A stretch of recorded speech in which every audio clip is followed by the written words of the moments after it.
Ahí está. Bueno, el título, la bajada, ¿no? Que esto también es muy característico de textos periodísticos, de los diarios. La bajada en negrita, con esta, más o menos esta extensión.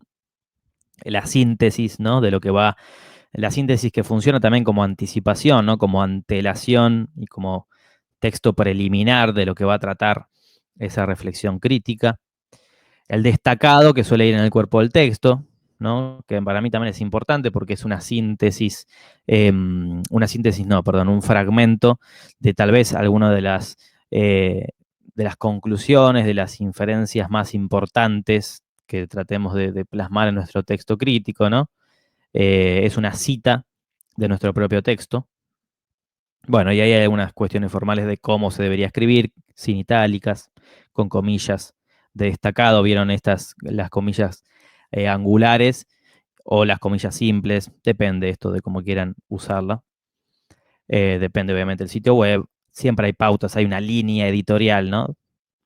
Todo esto a mí me interesa compartírselos con la idea de que a futuro, si todavía no lo hacen, puedan escribir en alguno de estos sitios, en alguna de estas plataformas web. Em, bueno, avanzo. De todas maneras van a tener estas placas subidas al Drive por si les interesa tenerlas en cuenta. Algunas cuestiones más, ¿no? Los títulos de las películas, esto ya se los había adelantado en alguna de las entregas de sus escritos, de sus trabajos, en itálica, ¿sí? En cursiva, seguido por el año entre paréntesis, si es la primera vez que aparece. Después está esta particularidad, ¿no? De que cuando se trata de una película en lengua extranjera, se agrega además el título original entre paréntesis. Cuando el original es conocido, se puede utilizar directamente. Pasa obviamente con casos, bueno, con muchos casos que no dejan de ser excepciones en general, pero si vamos a escribir sobre películas muy conocidas, como por ejemplo Toy Story, lógicamente no vamos a poner historia de juguetes porque se conoció popularmente, comercialmente como Toy Story, ¿no? Un ejemplo básico de una película muy conocida. Después, bueno, para lenguas que no usan el abecedario latino se escribe su transliteración, ¿no? Películas orientales, japonesas, coreanas. Ahí está el ejemplo en la otra columna, ¿no? Estas excepciones o casos problemáticos. Si queremos escribir sobre la película, por ejemplo, yo acá puse un ejemplo, Cuentos de Tokio, de Ozu, ¿no? Con el año, que el título original no lo podemos leer desde nuestro alfabeto, va a ser conveniente referirnos a la misma por su transliteración, Tokio Monogatari, y entre comillas el nombre por el que fue conocido. No es necesario incluir el texto en el alfabeto original. Bueno, ahí hay una aclaración, esto lo saqué del sitio web de donde saqué esta información, ¿no? En casos similares, el criterio del escriba debe apuntar a la manera más eficaz de identificar esa película, la más conocida. Esto ocurre mucho cuando, bueno, como decía recién, cuando la película es conocida en un idioma, normalmente en inglés, ¿no? Porque sabemos que es el idioma universal para definir, para referir a películas, y muchas veces se termina escribiendo desde ese idioma. Cuando se trata de películas orientales, tal vez, muchas veces es conveniente directamente poner el nombre en inglés, la traducción en inglés que se ha hecho de esa película.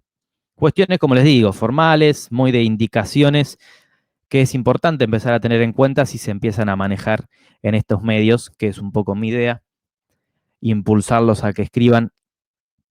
Bueno, esto ahora vemos si tenemos tiempo de revisarlo. Mi idea es, como les decía, impulsarlos a que empiecen a, si todavía no lo hacen, a explorar estos sitios web, blogs sobre cine, medios en general. La semana que viene yo les voy a ofrecer algunos sitios web, tal vez muchos los conocen, pero les voy a mostrar, voy a compartir pantalla y los voy a invitar un poco a esto, a indagar en ellos, a descubrirlos, a explorarlos, para compartirles un poco qué es lo que leo yo también, porque me parece importante generar ese intercambio y recomendarles lugares donde podrían llegar a publicar algunos de sus textos críticos que espero que puedan empezar a hacer, ¿no? Esa es un poco mi intención también de transmitirles eso con este taller. Lógicamente, ya llegando al cierre, me interesaba también decirles eso. En relación a esto, de cuestiones así como digo, ¿no? De aspectos formales, quería hacer algunas aclaraciones, algunas observaciones que estuve viendo en sus trabajos, un poco reuniendo lo que vi en la actividad 1, la actividad 2. Algunas cuestiones de esta van a ver que se las mandé en sus devoluciones, en las que les mandé hoy mismo, así que es un poco repetir cosas que ya les dije por escrito, pero me interesaba recordarlas acá en el espacio de la clase. Bueno, muchas cosas ya las hablamos, como el desarrollo, la estructuración del texto, ¿no? Con una primera aproximación a la película, en el primer párrafo normalmente, ¿no? Una conjetura inicial, un primer abordaje, luego sí, una síntesis, una sinopsis, si se quiere, de la película, de la escena que van a analizar, en términos más narrativos, ¿no? En términos de sentidos referenciales, podríamos decir, siguiendo a Bordwell. Luego sí, el desglose de esos elementos constitutivos formales, ¿no? Más significativos, que ustedes consideren significativos. Eso es lo que hicieron en la actividad 2. La mayoría, como les digo, lo habían hecho muy bien. Y por último, en el cierre, en la conclusión, retomar eso que habían planteado en la conjetura inicial, ¿no? Que en la actividad 2 yo les insistía en esto de que pudieran identificar un trasfondo, ¿no? Los sentidos implícitos, explícitos o sintomáticos en términos de Bordwell. Pero bueno, en un texto crítico que publican, que vayan a publicar, digo, en algún sitio web, en alguna revista a futuro, lo interesante, lo importante me parece, es poder retomar esa primera conjetura que habían planteado en el párrafo inicial, ¿sí? Siempre la conclusión tiene que estar ligada a, de alguna manera, comprobar una hipótesis, por más de que, insisto, no es un texto argumentativo, muchas veces no es un proyecto, no es un trabajo de investigación, ¿no? Pero está bueno seguir un poco esa lógica en la estructura del texto. Una cuestión que notaba estos últimos días cuando revisaba sus actividades, su ejercicio 2, se repite varias veces esto de que usan metáforas tal vez para escribir desde la crítica.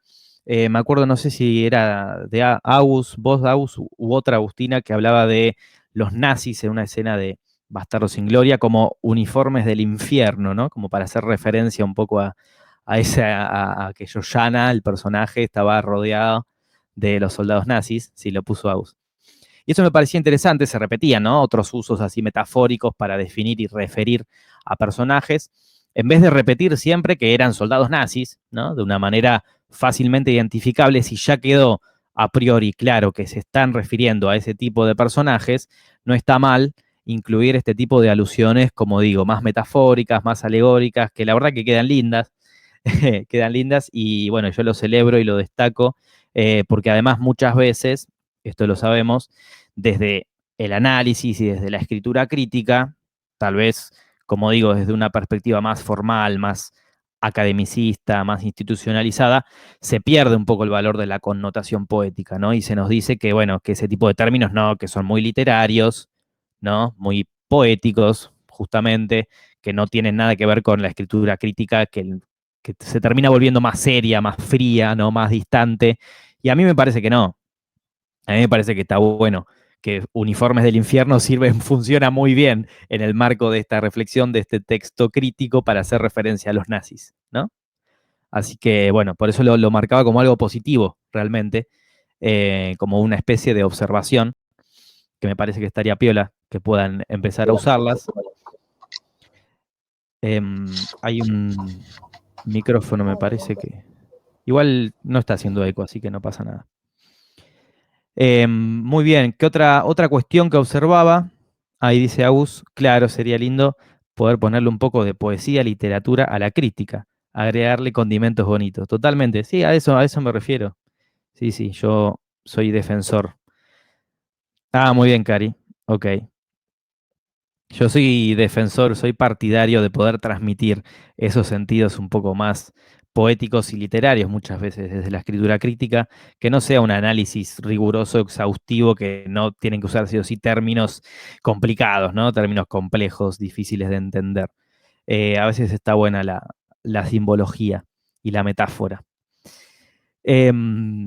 Otra de las cuestiones que les marcaba, esto creo que estaba también en tu texto, Aus, y también en otros, se los puse varias veces, Esto de que traten de despersonalizar un poco en el sentido de, bueno, de no hablar simplemente no hablar con la primera persona del singular, no decir, no usar tantas frases como a mí me parece, o lo que yo percibo, o lo que yo interpreto, sino que en todo caso hablemos más incluyéndonos, digamos, como conjunto de espectadores, ¿no? Entonces podríamos decir, por ejemplo, si procuramos analizar una escena de Tarantino, lo que nos gusta, ¿no? Lo que nos atrae de Tarantino, y no lo que me gusta, lo que a mí me gusta, lo que yo creo, ¿no?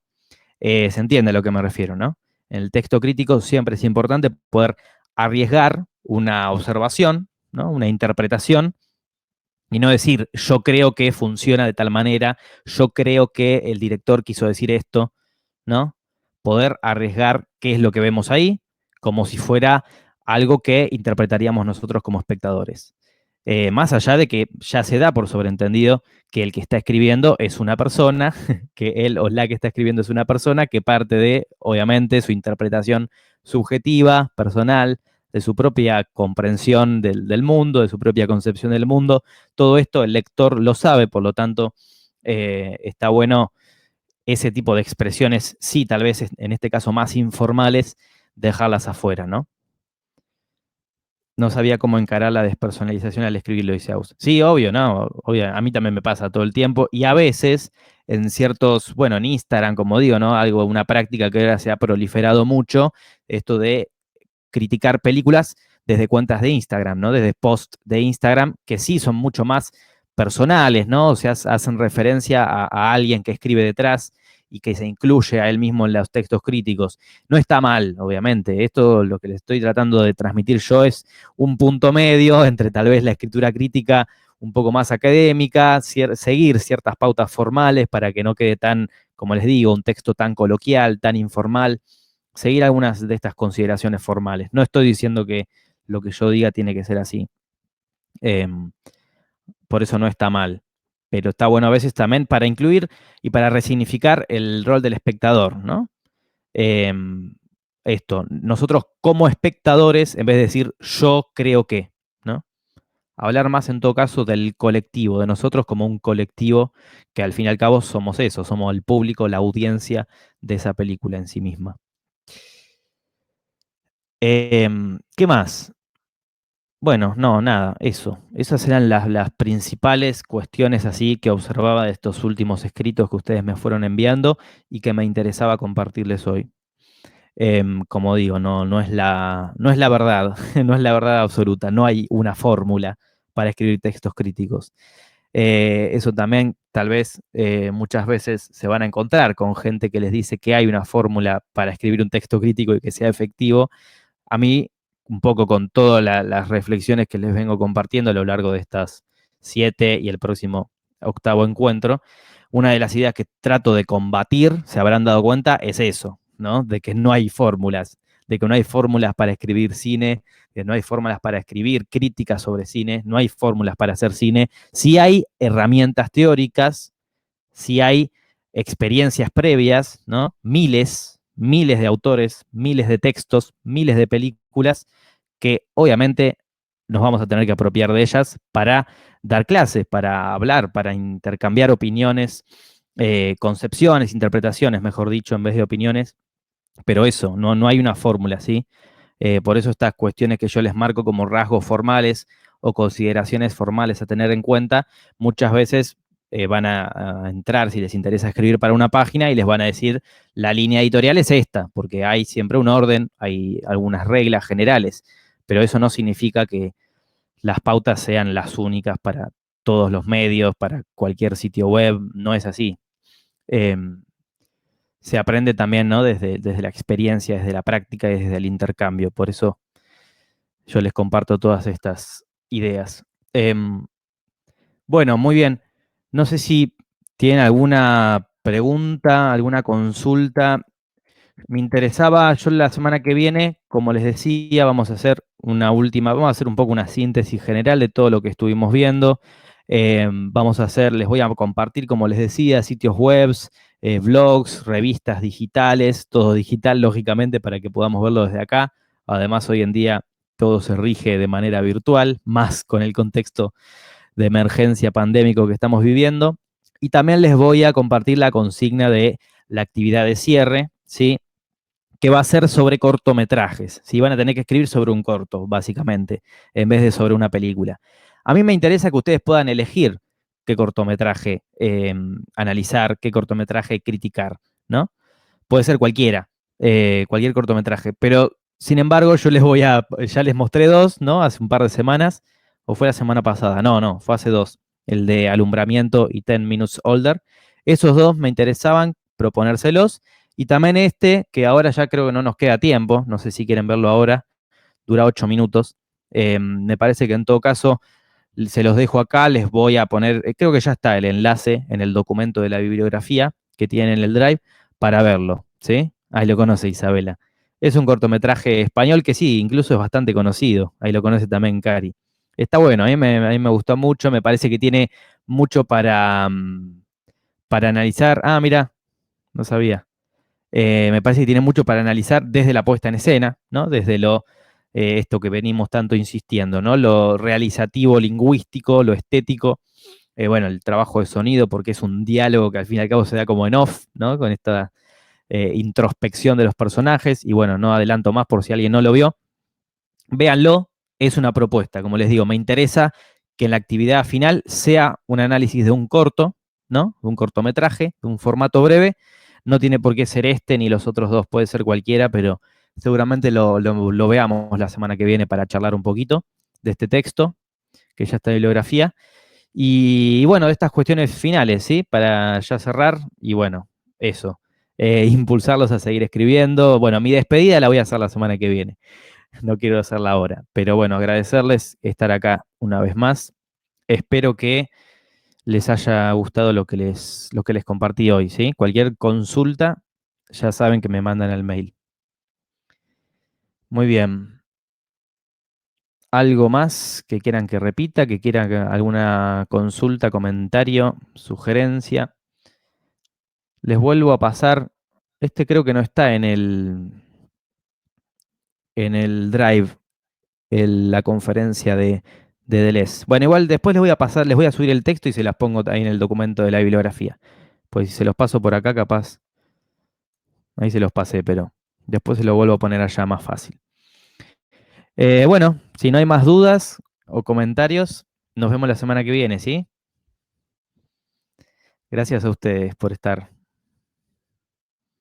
Hasta el martes. Chao, Aus. Chao, Isabela. Chao, Cari. Bye, bye.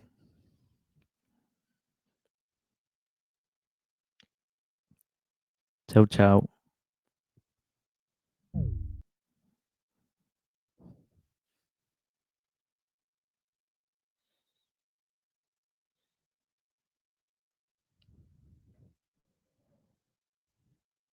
Chau, Adrián.